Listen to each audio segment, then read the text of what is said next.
2021 में चाइना के प्रेसिडेंट ने, मैं देख रहा था, शायद प्राइवेट ट्यूटरिंग बैन कर दी थी। इंडिया में भी अगर ऐसा हो जाए तो फिर वहाँ पे एक मजबूरी है कि वो ये सिस्टम वहाँ पे थोड़ा सा अलग है, क्योंकि हम लोग डेमोक्रेसी में हैं, वो लोग डेमोक्रेसी नहीं है, वो साम्यवादी है, कम्युनिस्ट हैं। वहाँ पे कम्युनिस्ट में क्या होता है ना कि सब चीज़ें, वहाँ देश का कंसेप्ट नहीं होता है, वहाँ पार्टी का कंसेप्ट होता है। तो अगर वहाँ हम right to freedom of speech दे देंगे ना, तो उनका वो वाला सिस्टम खराब हो जाएगा। इस वजह से वो इस सब चीज़ों को रोकता है। और इंडिया में नैरेटिव सेट किया जाता है कि ऐसा चाइना में है, बोलने की आज़ादी नहीं है, ये नहीं है, वो नहीं है। जो चाइना एक बार घूम के आए, वहाँ पता करके आए, उनका अपना सोशल मीडिया है,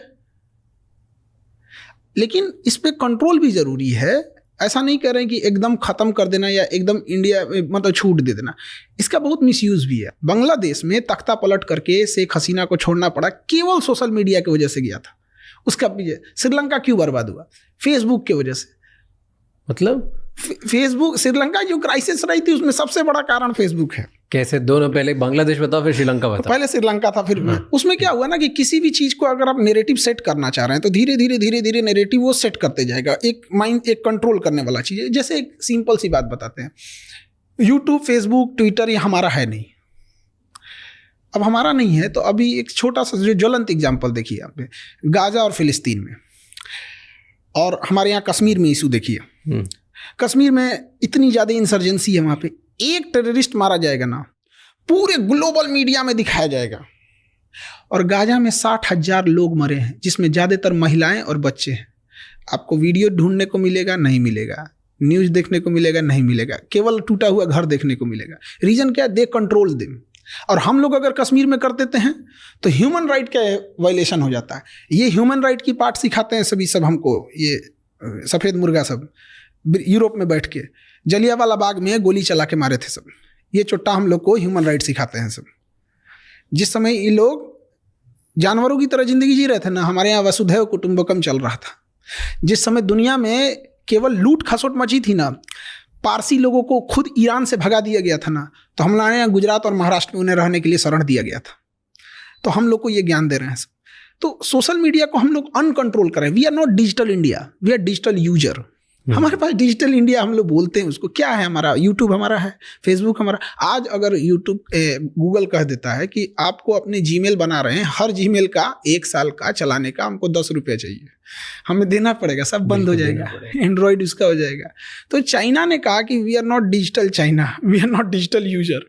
उसने अपना बना लिया। तो इसको अलग नैरेटिव दिखा रहे हैं कि हमें से कोई सवाल ना पूछे। देखो चाइना का अपना ट्विटर, बट ठीक किया उसने, किया अपना, उसका अपना है ना, उसने चलाने पे बैन नहीं लगाया है, अपना चलाओ। क्या उसकी भाई यूट्यूब नहीं है? उसका अपना है, बाइडू है उसका, वीचैट है उसका, सब कुछ है उसका अपना। हम लोग का एक चीज डिजिटल में बहुत अच्छा हुआ, पेमेंट सिस्टम, यूपीआई, वो बहुत बेहतरीन है। पूरी दुनिया में वैसा नहीं है, बाकी जगहों पे हम लोग का उतना अच्छा नहीं है। तो श्रीलंका में क्या हुआ? श्रीलंका में कम्युनल राइट्स को बहुत बढ़ावा दिया गया फेसबुक ने, बहुत ज़्यादा धार्मिक चीज़ों को बढ़ा के दिखाया, जिस वजह से अनस्टेबिलिटी आने लगी थी वहाँ पे, और एंटी गवर्नमेंट, एंटी एस्टेब्लिश भावनाएं बहुत भड़कने लगी थी, श्रीलंका को तबाह करने लगा। और इसी बीच में जब इकोनॉमिकल क्राइसिस आती है और पहले से एंटी एस्टेब्लिशमेंट माइंडसेट है, तो फिर पूरा सिस्टम कोलैप्स कर जाता है। बांग्लादेश में भी यही हुआ था। अचानक से लोग सड़कों पे 50,000 लोग कैसे आ गए? वो टेलीग्राम पे चल रहा था पहले से, और टेलीग्राम पे कंट्रोल नहीं है गवर्नमेंट का। आज देखिए, किसी के टेलीग्राम पे किसी के प्राइवेट वीडियोस को भेज के उसे ब्लैकमेल कर सकता है कोई भी।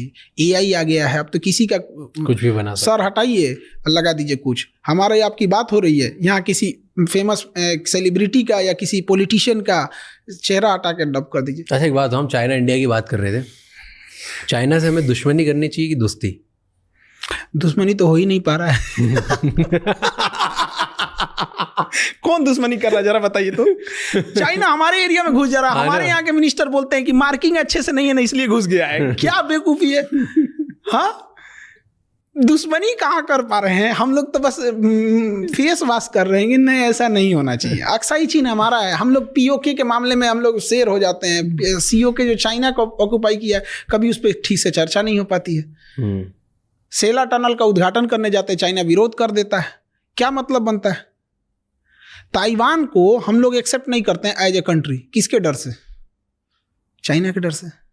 क्यों डरते हैं? ये हम थोड़े डर रहे हैं जो बैठे हैं लोग वो डर रहे हैं लोग, हम तो कह रहे हैं काहे डर रहे हो भाई। बट आपको क्या लगता है क्यों डर है? कुछ तो रीजन होगा तभी।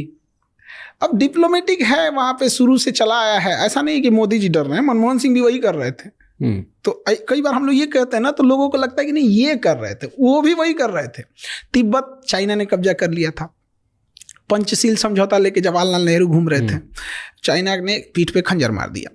अब तिब्बत के मामले में हम लोग खुल के नहीं बोल पाते हैं, दलाई लामा को लेके चाइना हमेशा कुछ ना कुछ वो करते रहता है, तो हम लोग कहाँ चाइना से लड़ ही रहे हैं, कहाँ चाइना से दुश्मनी ही कर रहे हैं।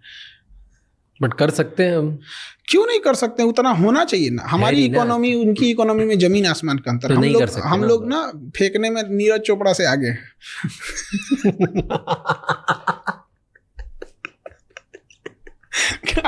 फेंकने में अगर ओलंपिक में बांसबाजी में होता ना तो गोल्ड मेडल हम ही लोग का रहता है। वो कोई छीन ही नहीं सकता था, आदमी टेंशन फ्री रहता, चल भाई ओलंपिक में एक तो अपना फिक्स है, हमसे ज्यादा कौन फेंकेगा। अजीब अजीब हाल है, इकोनॉमी की हालत दुर्दशा है। इंडस्ट्रियलाइजेशन अब कहाँ चला गया किसी को मतलब ही नहीं होती है। जीएसटी का कोई और छोर नहीं है, किस चीज़ पे लगा दिया जाएगा जीएसटी का।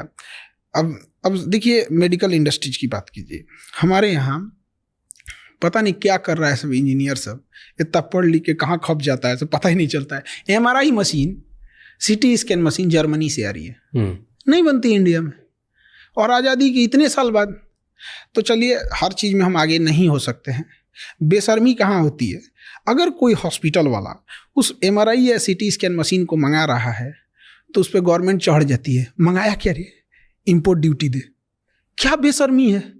कोई एमआरआई किस लिए मंगाएगा? बड़ी बीमारी के लिए। सीटी स्कैन एमआरआई खांसी या बुखार के लिए नहीं होता है। कोई जा रहा है वहाँ पे तो मतलब इट मीन्स उसको सस्पिशियन है बड़ी बीमारी का है। उसमें क्या जरूरत है भैया आपको इंपोर्ट ड्यूटी लगाने की? वो तो आपको अपनी बेशर्मी छुपा रहे हैं। आप इंडिया में बनाओ ना। स्टार्टअप इंडिया मतलब कौन सी गिलास और चम्मच छुरी कांचा बनाएंगे? स्टार्टअप इंडिया इसका मतलब होता है, ये कहाँ बनेगा? उस पर इंपोर्ट ड्यूटी कहीं से बनता है मतलब? तो बेशर्मी हो गई ये तो। बट इसलिए करते हैं ना इंपोर्ट ड्यूटी की, अगर इंपोर्ट ड्यूटी लगाएंगे तो लोग कम बुलवाएंगे, उसकी वजह से कोई यहाँ का इंसान सस्ती चीज़ बनाने की अच्छा कम आएगा एमआरआई मशीन, तो कम आने की वजह से चीज़ें कम होंगी, नुकसान ज़्यादा है हमको। बट प्रॉब्लम्स तो बीमारियां तो बढ़ रही हैं। तो जो एमआरआई किसी को 1000 रुपये में होना चाहिए आज 5000 7000 लगता है, जिस वजह से एक बड़ा हिस्सा जिसकी मंथली इनकम 8000 10000 है वो एमआरआई कराएगा ही नहीं कराएगा। अब उसके ब्रेन में अगर कोई ट्यूमर था, स्टेज 1 में था, तो उसको दर्द तो होगा नहीं यहाँ पे। अब एमआरआई महंगा नहीं कराएगा, जब कराने जाएगा तो स्टेज 4 आ चुका रहेगा यहाँ पे। सरकार को सारा कमाई करना है इसी की वजह से। और अगर यही बात होना चाहिए था तो अब तक तो बन जाना चाहिए था। 70 साल वेट कर दिए, 75 साल वेट कर दिए, अब क्या पूरा 7 जन्म दे दें इनको? बट ये तो इनोवेशन सिर्फ सरकार की जिम्मेदारी नहीं है ना, ये तो हम लोग की भी जिम्मेदारी। तो उस हिसाब से एक इंफ्रास्ट्रक्चर होना चाहिए, उस हिसाब से एजुकेशन चीजें बढ़नी होना चाहिए, उस बात सही बड़े होना चाहिए। यहाँ पे सरकार इंसेंटिव दे, क्यों नहीं बनेगा? लेकिन बस वही है कि आपको हम कितना भी सैलरी देंगे, लेकिन आपके डिपार्टमेंट में एक सरकारी अधिकारी बैठा रहेगा, उससे नीचे देंगे हम आपको। क्यों नहीं प्राइवेट को दे दे बनाने के लिए? आज आप बोलिए अडानी को, अंबानी को 2 साल में खड़ा कर देंगे। सही हमारा जाता क्या है, वहाँ के इंजीनियर को पूछे कितना सैलरी है तुम्हारा? 25 लाख, आ जाओ 30 लाख, खत्म। इसमें कौन सा दिमाग लगाना? इतना आसान थोड़ी होगा, कुछ तो और नुआंसेस होंगे। ऐसा नहीं है कि हर चीज इतनी आसान होती है, बट नामुमकिन नहीं है, और इतना भी मुश्किल नहीं है कि जो 70-75 साल लगा दिए। अमेरिका के सामने हम क्या लैक करते हैं? अमेरिका के पास क्या है, बिजनेस इंटरनेशनल अपॉर्चुनिटीज ज़्यादा हैं, एंटरप्रेन्योर का पूरा माहौल है वहाँ पर, और गवर्नमेंट भी उसी हिसाब से सपोर्टिव है। तो इस वजह से हमारे यहाँ क्या है ना कि चूँकि इलेक्शंस है, तो इलेक्शंस में क्या है कि एक मेजॉरिटी पब्लिक को ध्यान दिया जाता है, और जो एंटरप्रेन्योर हैं, जो बड़े कारपोरेट हैं, उनको कोई ध्यान नहीं देता है, और ना ही वो लोग कभी इशू बने रहते हैं कभी किसी इलेक्शन का। जैसे डोनाल्ड ट्रंप ने कहा कि हम सरकारी नौकरी खत्म करेंगे, लोगों ने इसको सपोर्ट में वोट दे के जिताया। हमारे यहाँ कोई बोल दे गवर्नमेंट नौकरी खत्म करेंगे, क्योंकि आपने प्राइवेट में पहले वैसी अपॉर्चुनिटी नहीं दी। तो आप कोई एक पैर पे बैसाखी लेके चल रहा है तो उसका पहले पैर ठीक कर दीजिए, उसके बाद कहिए हम तुम्हारी बैसाखी छीन लेंगे। आप उसका पैर भी ठीक नहीं किए, कहेंगे तेरा बैसाखी छीन लेंगे तो मारेगा ही ना वो। अभी आपने वो पढ़ा टैरिफ लगा दिया है। हाँ, रेसिप्रोकल टैरिफ लगाया उसने। हाँ। 26% हम लोग लगाया। चाइना में भी तो और बेहतर लगाया उसने। हाँ, हमने 52 लगाया, उसने सब जो जितना लगाया ना उसका हाफ करके हाफ कर लगाया दिया। है। रेसिप्रोकल उसने बोला ही है। तो ये अच्छा है